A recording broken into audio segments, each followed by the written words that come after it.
So today we are going to talk about the problem of having too many tragic, terrifying news surfacing all at once, and what are the risks, the harms, and what we can do to stay alert while also staying grounded. I'm going to share 6 grounding techniques that you can do at home in order to emotionally regulate in the midst of news that might overwhelm you and exhaust you emotionally. It is easy to reach a point of burnout, emotional shutdown, and even psychosis and paranoia if grounding techniques are not put into place. So in order to avoid that, we are going to first shed light into the risks and the harm of it, and then figure out how we can best approach things in order to remain emotionally healthy in the midst of things that are out of our control. But before we get into it, let me introduce myself. I'm Jen Hachia, and on this channel, we explore the complexities of psychology and manipulation in both relationships and professional settings. And then we discuss it in the comments below. So if that feels interesting to you, you are welcome to subscribe. And if you are already a regular watcher, hi. In our generation, we have been bombarded with news and revelations that slowly but surely broke down our utopic view of the world. While back then, there were bad news, of course, and there were wars, of course, the amount of tragedies and revelations that have occurred in the last 2-3 decades has been quite intense. And growing up, being part of generations that have only witnessed basically the fall of a lot of things that were deemed as trustworthy back then, can be very emotionally unstabilizing. It is easy to live in constant anxiety, just bracing yourself for the next bad news. Now I'm going to talk about the specific case that even motivated me to do this video, but of course this can be applied to basically any circumstance where news or anything around you, whether it's in television, in your personal life, or anything else that you don't really have control over the outcome, but the way you respond to it happens. So over the past few days, a large number of people globally have been exposed to the same information at the same time, and we're not talking about good news here at all. A lot of details have surfaced, and for many people, something very quickly shifted in the way that they perceive and understand the world around them. This is a phenomenon that happens especially with people that grew up in abusive environments and normalized it. So for people that have gone through a moment of realization that their reality was not healthy and real, being bombarded with things that affect everything at a global level can feel like a resurfacing of the past and even an emotional trigger. But not only to people that have already experienced trauma. This can be very traumatic to people who have not experienced an intense level of trauma through their lives and suddenly are exposed to all of these things. The release of these Epstein criminal files disrupts assumptions that people had in the way that they organized and understood the world around them and reality. Systems that people believed in and trust that was placed in authority, and even memories of past events that they thought had already been clarified. All of it felt a little bit more unstable and uncertain. And this can be very shocking and affect you personally a lot, even if your external life hasn't really changed in any way. Moments like this carry a psychological weight because our minds are wired to process threat and ambiguity in very specific ways. Even when nothing immediate seems dangerous, our nervous system can react like the world has become unstable. Your attention sharpens in ways that feel like urgency, and your thoughts loop in patterns that seem necessary but are also really exhausting. This, of course, makes emotions fluctuate in inexplicable ways, which is also known as emotional dysregulation. And many people notice that suddenly they are adopting compulsive behaviors, checking social media repeatedly, rereading updates, going back over threads and timelines to make sense of everything. That behavior comes from the way that human cognition has evolved to respond to massive shifts in information and uncertainty. Because ultimately, as human beings, we were not built to be exposed to so much global stress and problems all of the time. As human beings, we already had our own in our own circles. And as someone specialized in psychology and media and manipulation of masses,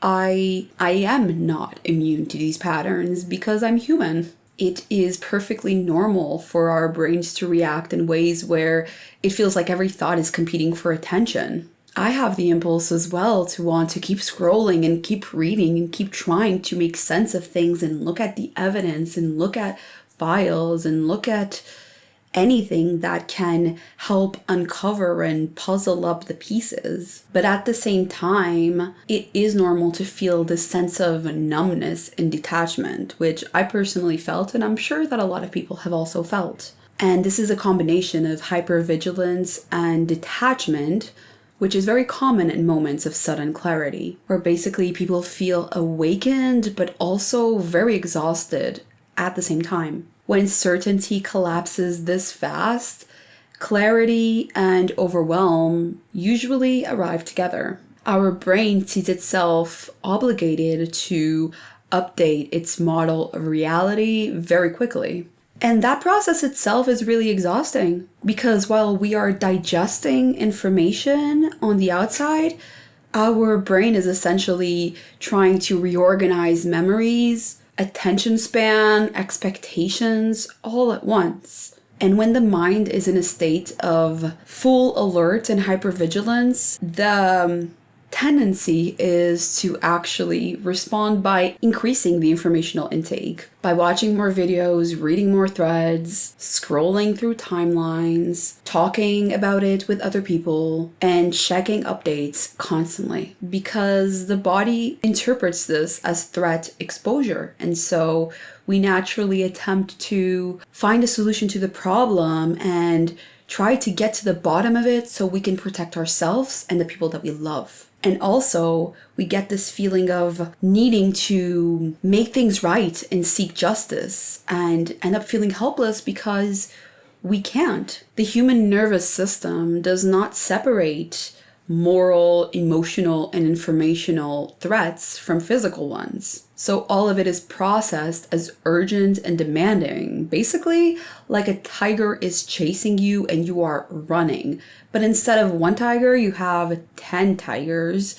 And instead of being physically apt to run, suddenly your limbs freeze and you're just watching as the tigers get closer to you, and they're not the cuddly kind. The danger here is that sustained exposure to this kind of informational threat changes our cognition. Although attention seems to be at an all-time high, it actually begins to narrow. The pattern detection speeds up. Some people feel driven and restless and agitated. Others shut down and detach and experience numbness. These are all responses that are basically regulatory. It's the body desperately attempting to regulate emotionally, to reach that emotional baseline that we talk about a lot in our videos. These are ways that the nervous system tries to cope with a sudden spike in uncertainty and emotional intensity. And when this happens in a large group of population, and when this happens across large populations all at once,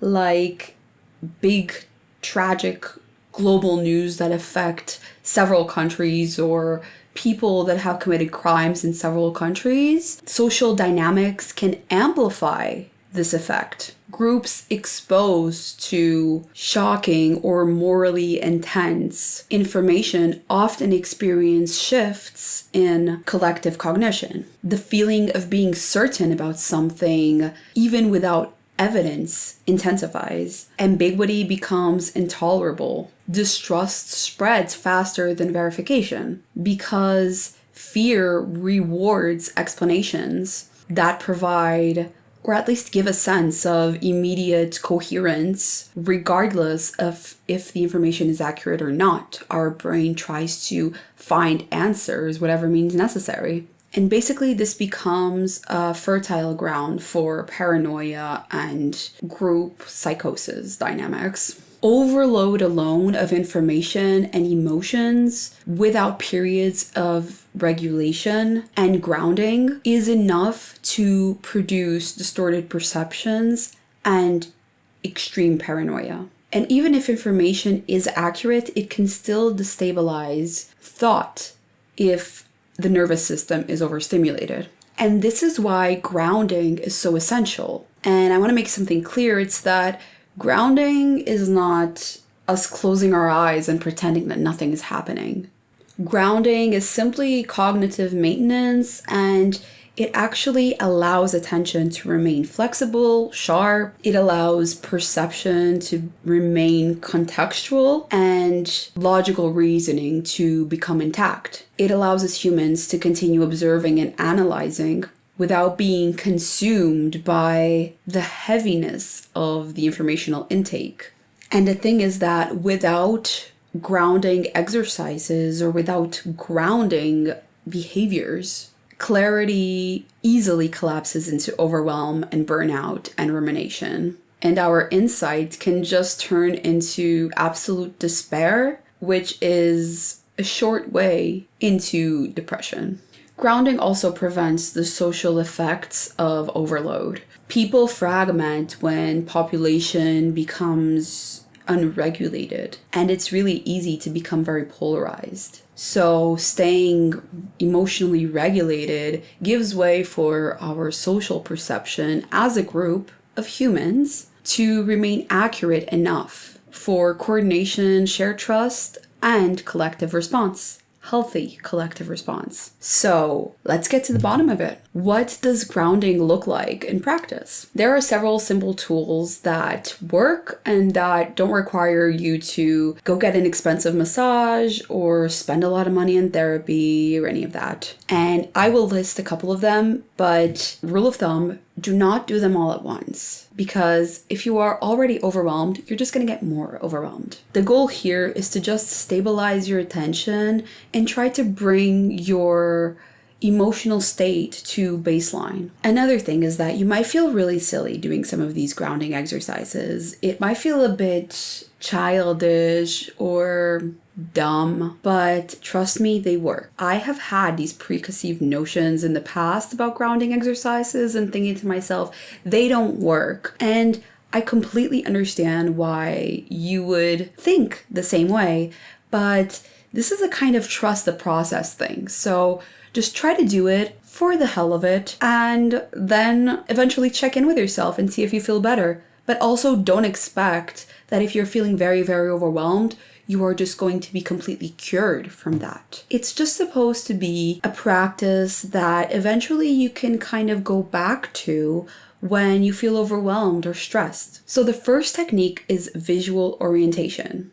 Look around you and slowly name things that you can see. Colors, shapes, light sources, people, pets. Do this at a natural pace. Let your brain anchor to the physical environment rather than the swirling abstract of endless information. This interrupts narrative spirals and rumination and restores reality as it exists, not as your mind overinterpreting it. So I'm going to do it with you so you can kind of see what I mean. So around me, I see a mic, I see a bottle of water,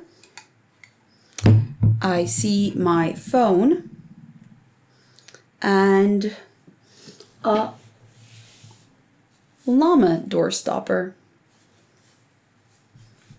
I also see rings and a flashing mouse that kind of moves different colors. I wish I could show you. So you can, okay. That changes color. And I also see my reflection of the camera and a blue light. So this is how it would work. The second technique is breath regulation. Focus on extending your exhale slightly longer than your inhale. You don't need to do deep breathing or yoga or any of that. The emphasis is to simply slow down physiological arousal, not force calm. And a few minutes of this can reduce nervous system hyperactivation and actually sharpen your attention. So for example, inhale in 3 seconds, hold it for a second, and then exhale in 5 seconds. Let me show you.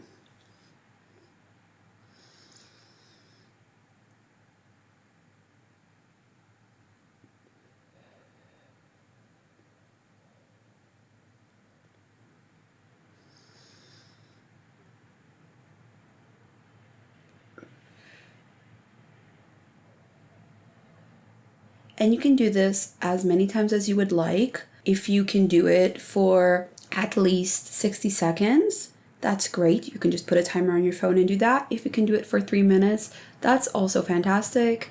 But just give it a try. The third is physical grounding.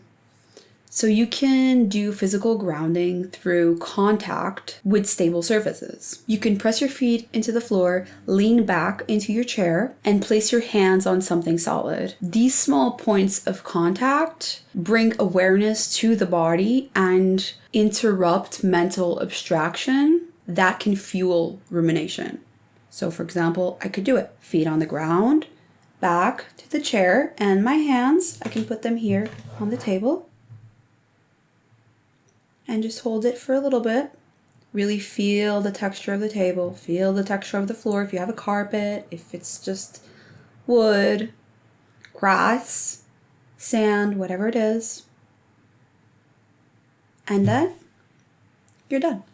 The fourth is to set intentional boundaries for information intake. So decide on a window of time where you can allow yourself to read, watch, or engage with material, and close it deliberately once that window of time ends. It's best to dedicate a specific time where you're going to look into something, and then once you reach that time window frame, you stop yourself completely, rather than sort of be aware of it, scrolling through the day, listening to it here and there, the whole day from the moment you wake up to the moment that you go to bed. Because essentially, constant partial attention drives exhaustion and paranoia. So boundaries can help you manage this. So for example, if I want to do this technique, I can decide that I'm just going to look into this information, whether it's to go directly to the sources and read the files, look at the images, watch opinion videos of other people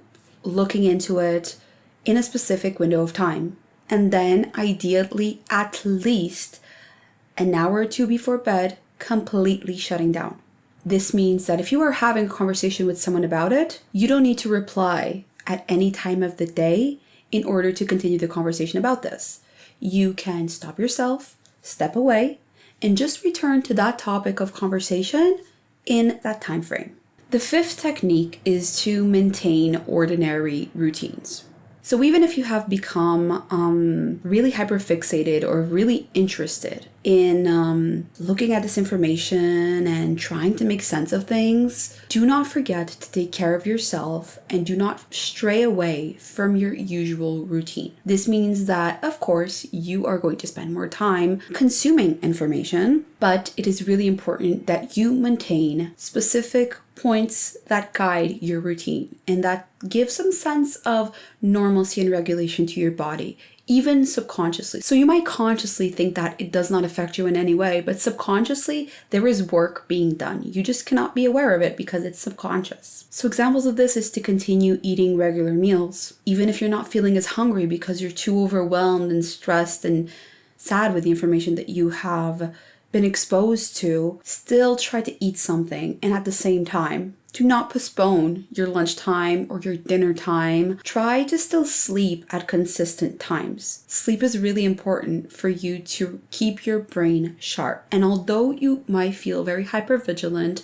and restless, if you do some of the other grounding techniques, you are going to find it easier to shut down, at least for some downtime, aka rest, sleep. So continue your daily habits and tasks. Of course, when big news come out and you want to intake that information because you want to know a little bit more, that's okay, it's human. However, do not stray away too much from your routines. If you tend to go for a walk every day for health purposes, continue to do that. If you tend to read a page or two of a nice book, continue doing that. If you have been watching a TV show that you were actually quite interested in before some tragic news came out, try to still watch an episode or at least 15 minutes of it. Ultimately, this is important because predictable routines help stabilize cognition and signal safety to our nervous system, even when the wider world feels unsafe. And finally, we have the sixth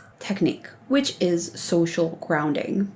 Engage in conversation or in social interaction time with a living being that may help you feel grounded and loved. It can be a human or a pet. Whatever it is a being that helps you feel calm and grounded and steady. Focus on sharing or bringing awareness to how you feel rather than debating what everything means. Emotional co-regulation helps prevent runaway interference and supports shared reality. So even if it's a pet and you might think, oh, but my pet doesn't understand what is going on. Sure, but your pet can feel your emotional dysregulation and your stress.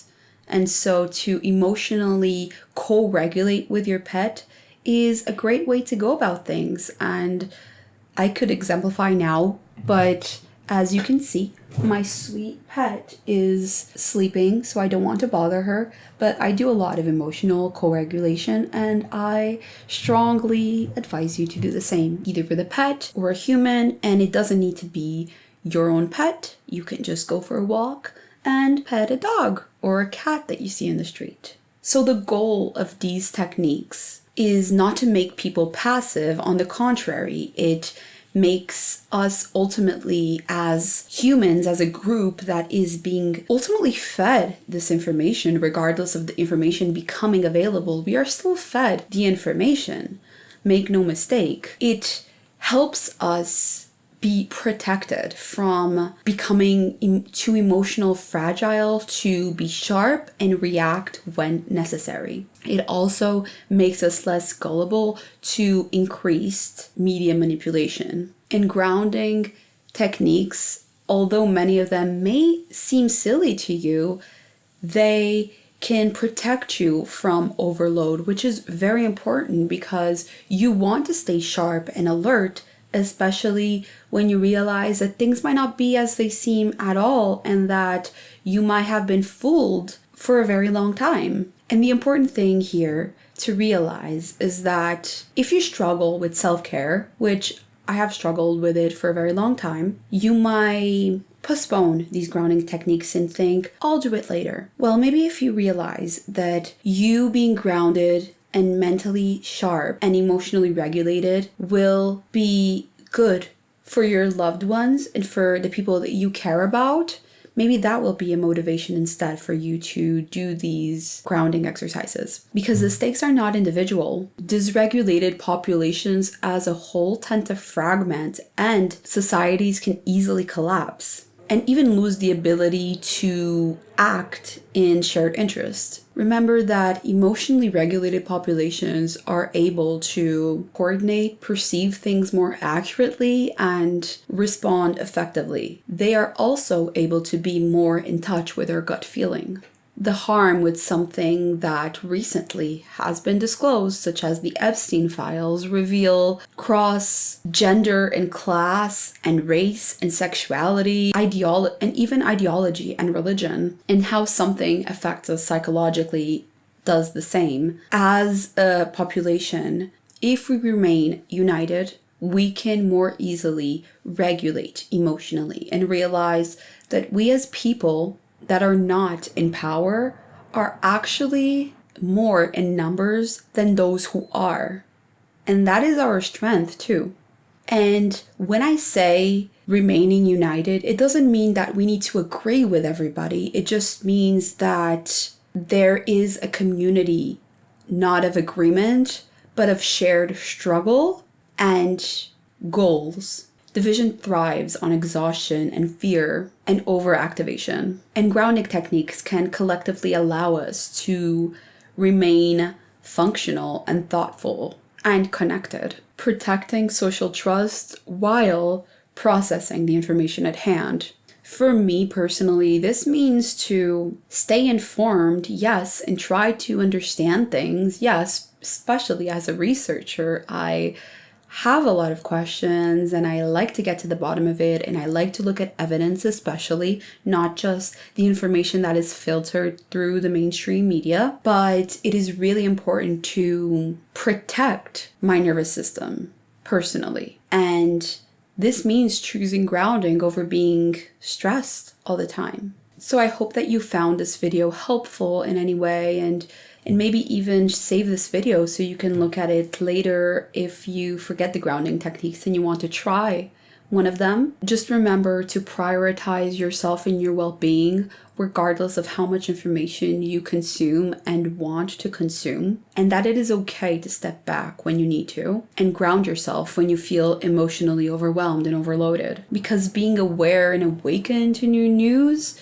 is only useful when people remain emotionally stable and functional enough to react and respond individually and collectively. Because yes, as stressful and absolutely awful and terrifying and heartbreaking the lifting of certain veils is, because yes, we slowly but surely are realizing that things are even more complex than we assumed. And it is so important to remain emotionally regulated, because if not, we can be even more susceptible for those in power to continue using us as they will and controlling the narrative. So I hope you use this awareness to ground yourself, take time for yourself, take care of yourself and your loved ones, protect each other, and remain aware, whether that is with informational intake or with the necessity to step back when necessary. I hope you enjoyed this episode, and I will see you on the next one. Bye.